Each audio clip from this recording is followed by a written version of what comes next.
العالمین الصلاۃ والسلام علی اشرف الانبیاء والمرسلین سیدنا و نبینا ابی القاسم محمد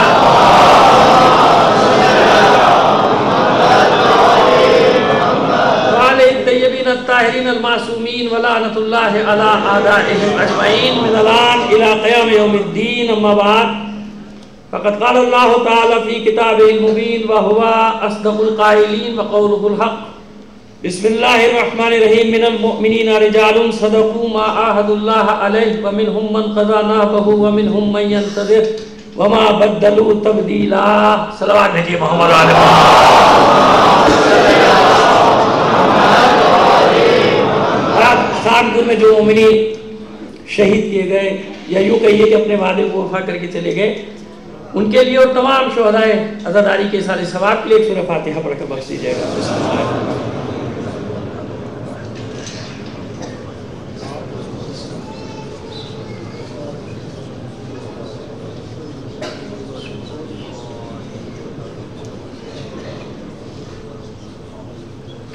ایک صلوات ارائے فرما دیجیے محمد علیہ محمد پر.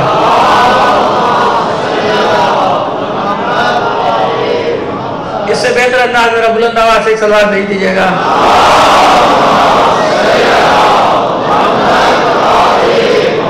اور حق تو یہی تھا اور ظاہر ہے کہ ایسے ہی ہوتا ہے کہ جو واقعی مجلس پڑھا ہے اسی کو سب کچھ پڑھنا ہے، لیکن مجھ پر بہت زیادہ اخلاقی دباؤ تھا ہر طرف سے. پھر بھی میں نے مولانا پر چھوڑ دیا تھا کہ بھائی مولانا پڑھیں گے، مگر مولانا نے خود بھی میرے اوپر ڈال دیا کہ نہیں آخر میں آپ مسائل پڑھیں. تو میں آپ کا زیادہ وقت نہیں لوں گا، لیکن دو تین باتیں. ایک تو ذمہ داری اخلاقی طور پہ بابرین فاؤنڈیشن کی جانب سے ان تمام حضرات کا، کیونکہ فہرست تو بڑی لمبی ہے، جن حضرات نے جس طرح سے بھی اس میں حصہ لیا نام دل میں سخنے اور قدمے، اور جو آپ کی تشریف آوری سے ہی سب مجالس اعضاء کی رونق جو ہے وہ تو عزاداروں کا وجود ہے. تو عزاداروں کی آمد ان سب کا بہت شکریہ. پڑھنے والے مرثیہ خان تھے اور بہت سارے حضرات اسماعیلی دیپ رضوی علی صفدر رضا زیدی صاحب، نبیل براگان اور تلاوت قرآن پاک قاری مختار احمد، قاری محمد عباس صاحب، علی مسجد کے تمام خدمت گزار، جامع کی انتظامیہ، گارڈز، پولیس کے سپاہی جو باہر پہلی محرم سے اپنی ذمہ داریاں انجام دے رہے ہیں، اور مومنات کی خدمت پر معمول انتظامیہ، جامع کے طلباء، تمام مجالس کے ریکارڈنگ کرنے والی ٹیم، انٹرنیٹ پر تمام مجالس دنیا بھر میں لائیو بھیجنے والی ٹیم جنہوں نے بے لوث کام کیا، اور تمام علماء جنہوں نے مجالس سے خطاب کیا، تمام مومنین خصوصاً نوجوانوں سے اس سلسلے میں عزاداری میں عملی حصہ لینے کی درخواست ہے. یہ باب العلم کی طرف سے پوری درخواست تھی، اور میں بھی ایک تھوڑا ادنا سا خادم ہوں، اس کا رکن ہوں. تو بہرحال میری طرف سے بھی آپ سب احباب کا، ان تمام حضرات جن سب کی فہرست گنائی گئی، ان سب کے لیے دعا کرتے ہیں بار الہ سب کی توفیقات میں اضافہ فرمائے، ہماری ملت میں اتحاد اور اتفاق پیدا کرتے ہیں. اتحاد اور اتفاق پیدا ہو جائے تو دیکھیے آپ ٹوٹل لگائیے، پاکستان کے مومنین کی آبادی عراق کے مومنین سے زیادہ ہے، ڈبل ہے. عراق کے مومنین سے ڈبل آبادی ہے ہماری مومنین کی، اور شہداء کی تعداد ان کی لاکھوں میں. گزشتہ 10 سال میں 8 لاکھ شہید صدام کے بعد دے چکے ہیں. صدام کی حکومت کے بعد 8 لاکھ شہید اب تک دے چکے ہیں، اور صدام کے دور میں 7 لاکھ تھے. تو 20-25 سال میں ان کے شہیدوں کی تعداد ہے کتنی؟ 15 لاکھ. ابھی بھی کل بھی دیکھنا ہوئے نا نواں کے مسلسل ہو رہے ہیں ظاہرین پہ کربلا میں. لیکن ان کی کامیابی کا راز کیا ہے کہ 15 لاکھ جانے دینے کے باوجود بھی وہ سرخرو ہیں. کیوں سرخرو ہے؟ کہ ان میں اتحاد ہے. وہاں وہ سارے امراض نہیں ہیں جو امراض ہمارے معاشرے. ہمارے یہاں قوم سے زیادہ دوسرے کاموں کی فکر رہتی ہے لوگوں کو. وہ نئے نئے اختراعات اپنی پیدا کرنا، ایجاد کرنا، عقیدے ایجاد کرنا، جگہ جگہ بیٹھ کے سب کا. الٹے جن کاموں سے نقصان ہو سکتا ہے ملت کو اس میں پوری دلچسپی ہے. جن سے کاموں سے ان کو تفریق کیا جا سکتا ہے، ان کو یعنی کہنا چاہیے کہ جتنا تقسیم میں تقسیم کیا جا سکتا ہے ان کاموں سے بڑی دلچسپی ہے. وہاں کیونکہ وہ کام نہیں ہے، قوم متحد ہے، تو لاکھوں قربانیاں دینے کے باوجود بھی وہ سرخرو ہیں، انہیں کوئی اثر نہیں پڑتا. دھماکے ہوتے رہے، کچھ ہوتے رہے، وہ منظم ہے، آرگنائز ہیں، اور دشمن تل ملاتا رہتا ہے کہ اس کے اتنے مار دیے پھر بھی یہ منظم ہے. لیکن ہم کیونکہ آرگنائز اب تک نہیں ہو پائے، گاؤں گاؤں، شہر شہر، بستی بستی انتشار نے مصیبت مچا رکھی ہے. الاختلاف مل اختلاف، کوئی آیت نہیں نازل ہوئی ہوتی تو ہمارے لیے ہوتی کہ وما ادراک ما الاختلاف. میں نے اس کے پہلے کہہ دیا کہ ہے نہیں، کہ آپ سمجھ لیں کہ ہے، ایسا نہیں ہے.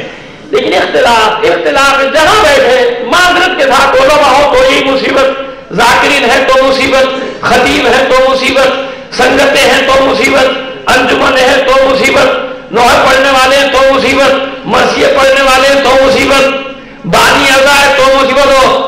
اگر کہیں اتفاق سے پرمٹ ہولڈر ہے تو پتہ نہیں کیا کہنا اس کا، لائسنس ہولڈر جس کو کہتے ہیں. کیا مشکل ہے؟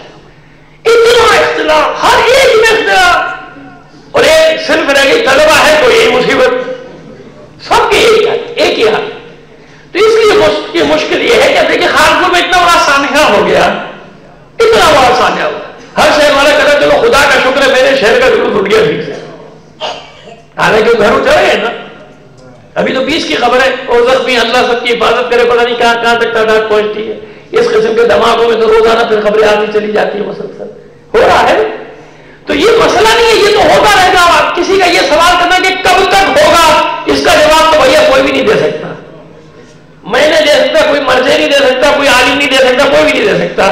یہ تو ائمہ طاہرین کے دور میں ہوتے تو جب بھی آدمی کہتے کہ مولا کب تک مارے جائیں گے، اور کرنے والے ان سے بھی سوال کرتے تھے. حضرت علی سے بھی یہ کہتے تھے کہ کب تک مریں گے ہم.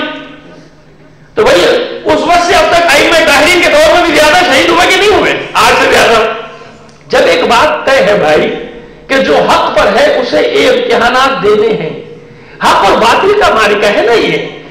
بھائی یہ آرام سے زندگی گزارنے والی بات نہیں. اس کے لیے نیوٹرل ہو جاؤ، اس کے لیے ہو جاؤ غیر جانبدار. اعلان کر دو کہ جی میرا کوئی تعلق نہیں ہے شیعیت سے، میں لبرل ہوں، میں سیکولر ہوں. چھوڑیں گے پھر بھی نہیں تمہیں،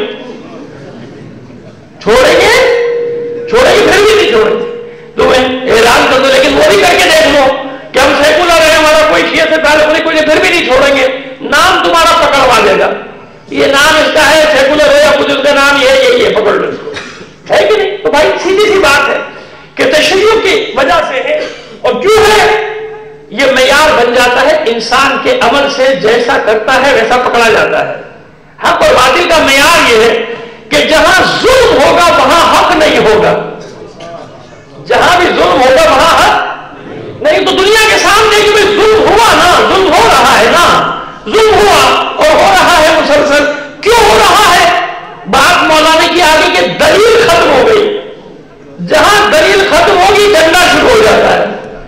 دلیل ختم، اسلحہ میدان میں آ جائے گا. دلیل ختم ہو گئی، جھگڑا شروع ہو جائے گا. دلیل کے بعد جھگڑے کا آغاز ہو جاتا ہے، وہ ہمارے اندر کا ہو یا باہر کا ہو. جہاں دلیل نہیں ہوتی وہاں گالم گلوچ پہ اتر آئے گا، جھگڑے پہ اتر آئے گا، کٹ حجتی پہ اتر آئے گا. اپنی بھی آپ دیکھ لیجیے کہ جہاں جہالت ہوگی وہاں لڑائی پہ آ جائے گا. دلیل نہیں مانے گا کہ میں دلیل کیا دے رہا ہوں، وہ دلیل کیا، وہ جھگڑے پہ آ جائے گا کہ تم کون ہوتے ہو مجھے سمجھانے والے، کون ہوتے ہو روکنے والے، کیونکہ دلیل نہیں. دلیل ختم، جھگڑا شروع. تو بھائی طے ہے کہ جب آپ حق پر ہیں تو ایک باطل ہے نا. یہ تو اعلان نہیں ہوا کہ باطل ختم ہو گیا. بھائی حق و باطل کا معرکہ تو جاری ہے. جب حق اور باطل کا معرکہ جاری ہے تو نہ یہ پہلا کیس ہے نہ آخری. یہ مسئلہ نہیں ہے. مسئلہ صرف یہ ہے کہ ہم آرگنائز کس طرح ہو جائے، وہ نہیں ہو پا رہے. اس کو مشکل ہے کہ ہر آدمی چاہتا ہے کہ دوسرا ذمہ داری لے. وہ کہتا ہے آپ کیا کر رہے ہیں؟ خود بیٹھ کے مشورے دینے کے لیے ہے، عملی میدان میں آتے ہوئے ڈرتا ہے. کہیں اس کی تجارت روک لیتی ہے، کہیں نوکری روکی. تو بھائی سب کے پھر اپنے اپنے مسائل ہیں. سبھی کی طرح کسی نہ کسی پابندیوں میں پھنسے ہوئے ہیں، گرفتار ہیں، شکار ہیں. تو سبھی رک جاتے ہیں. کوفے میں حسین اکیلا رہ جاتا ہے.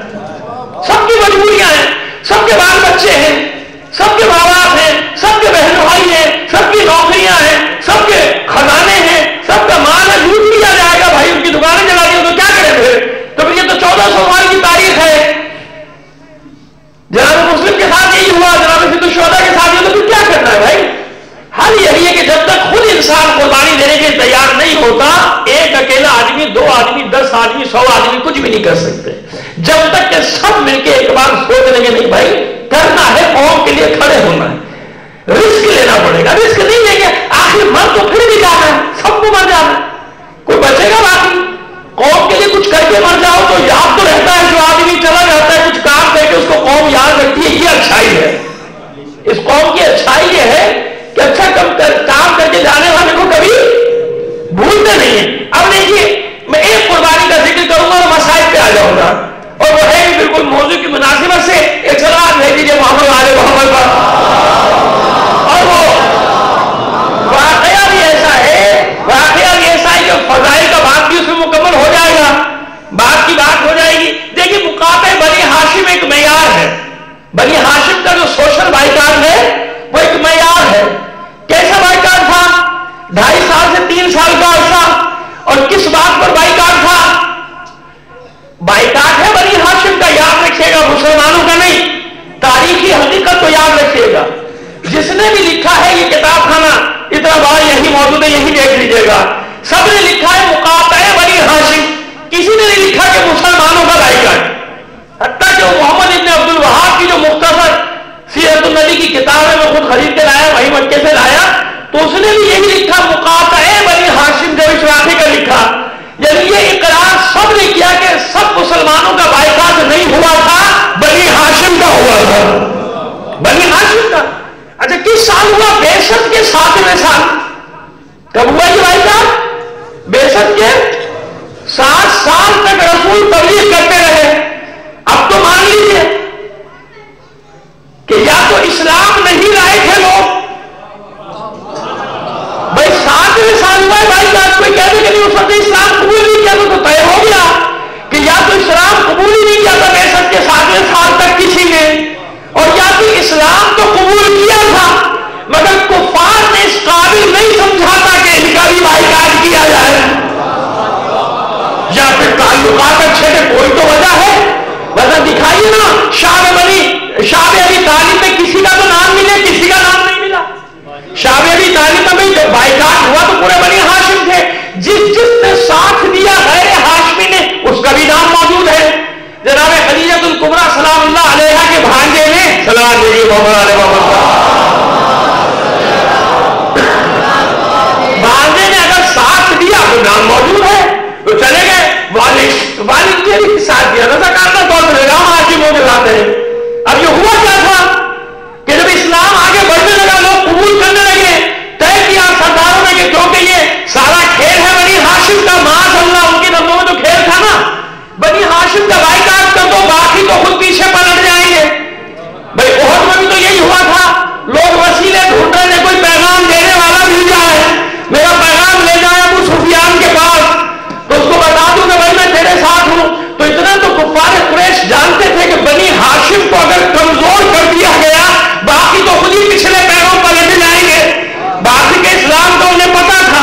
اور فرض کر لیں ان میں سے کوئی ایک ہی بات نہیں تھی، تو 2.5 سال سے 3 سال تک کسی ایک آدمی کا نام بتائیے کہ جس نے اتنے سخت محاصرے میں بنی ہاشم کی مدد کی ہو، رسول کی مدد کی ہو، رسول سے جانصاری کا جو اعلان تھا اس کا مظاہرہ کیا ہو، رسول سے دوستی کا جو اعلان تھا اس کا مظاہرہ سامنے آیا ہو. ایک چھوٹا سا واقعہ بھی نہیں ملتا.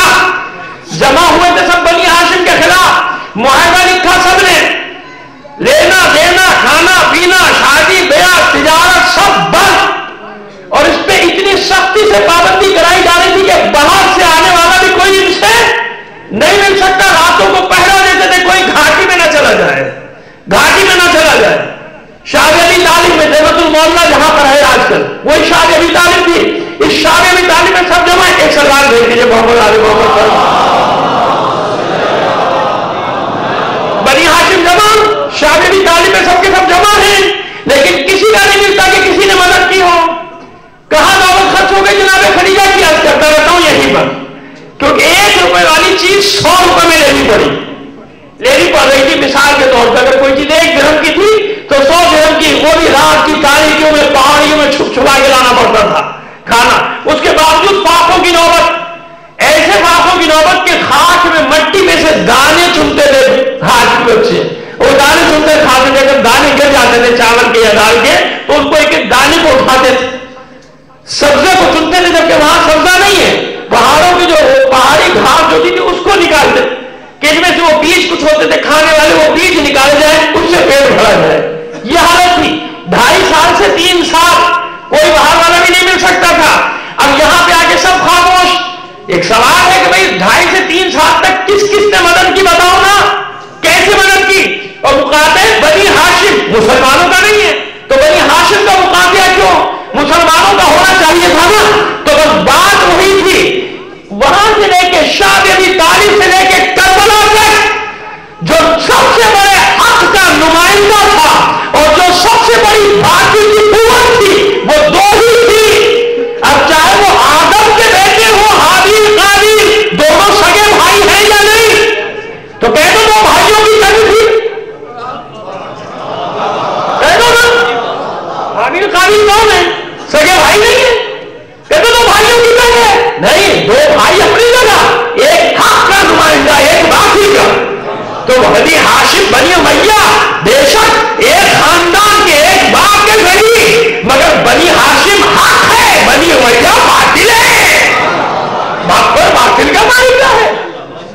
مارکہ ہے ابو طالب کا، لہذا کربلا تک وہی چلانا، مسلمانوں سے نہیں بنی ہاشم سے یہی کہانا قتل کرنے کے بعد کہ نہ کوئی وحی آئی تھی نہ کوئی فرشتہ آیا تھا، بنی ہاشم نے کھیل رچایا تھا اقتدار کے حصول کے لیے۔ اور یہی بات جب اقتدار ہاتھ میں آیا ہے شروع میں، تو ابو سفیان ابن حرب نے نابینا ہو چکا تھا، یہ اندھا ہو چکا تھا آخری عمر میں، جب خاندان کے لوگ بیٹھے تھے تو اس نے پوچھا کہ کوئی ایسا تو نہیں کہ میں کوئی جملہ کہوں تو وہ اپنا قرض اتارے؟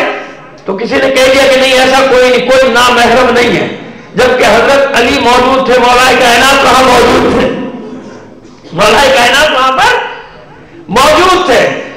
تو اس کے بعد جب تو نابینا کا نظر تو ایسے کہتے ہیں کہ دیکھو جس حکومت کو بنی ہاشم نے کتنی محنتوں سے حاصل کیا تھا، ہم نے کتنی آسانی سے اور منصوبہ بندی سے اس حکومت پہ قبضہ کر لیا، جس حکومت کے لیے ہاشم کے بیٹوں نے اتنا معذلہ ڈھونگ رچایا تھا، جس حکومت کے لیے اعلان نبوت کیا گیا، کفاون مولا کائنات نے اس کو جواب دیا کہ تو اسی طرح اندھا ہے جیسے جوانی میں تو اندھا تھا، اس وقت بھی تیری آنکھیں تھی مگر تجھے حق نظر نہیں آتا تھا، آج بھی تجھے حق نظر نہیں آتا، اس لیے کہ تو جانتا ہی نہیں، نہ تو نے اس وقت رسول کو رسول مانا نہ آج مانتا، تو اس وقت فتح مکہ کے وقت بھی یہی کہتا تھا حکومت، آج بھی کہتا ہے یہی حکومت، تو جھجلا کر کہا ابو سفیان ابن حرب نے کہ میں نے کہا تھا تم سے پوچھا تھا کہ کوئی بیٹھا تو نہیں ہے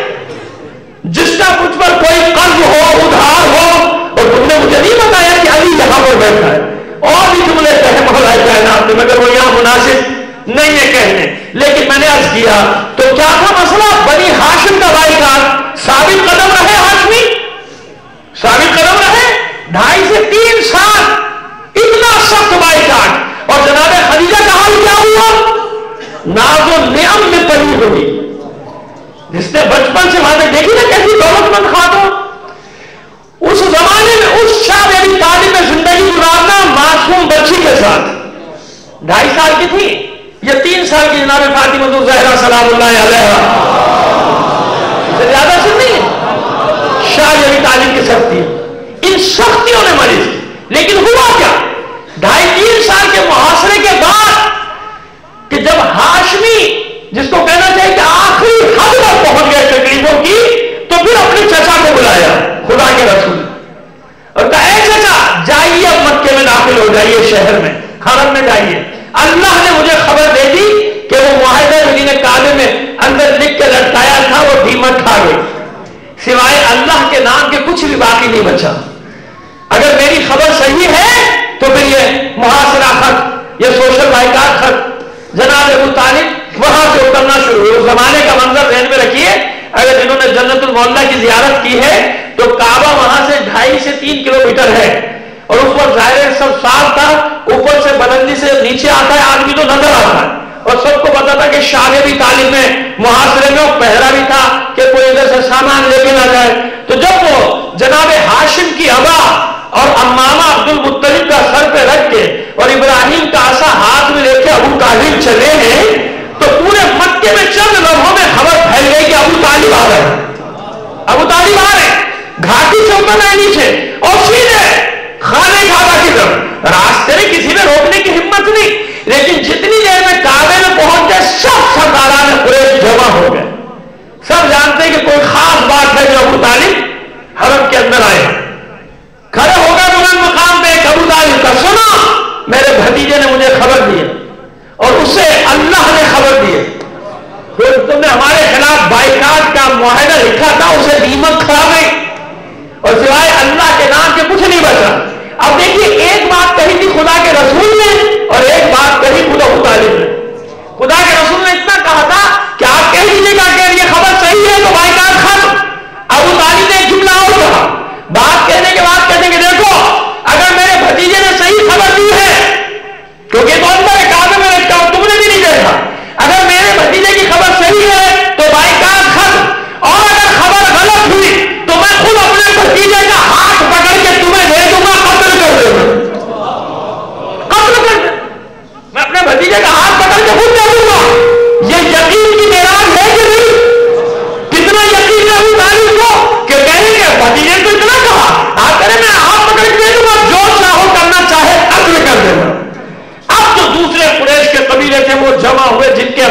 مفادات بھی ہوتے ہیں نا، کاروبار، لین دین. آپ پابندیاں لگاتے رہو، چین کو تو پیٹرول چاہیے. آپ پابندیاں لگاتے رہو، مشرقی یورپ کو تو تیل چاہیے.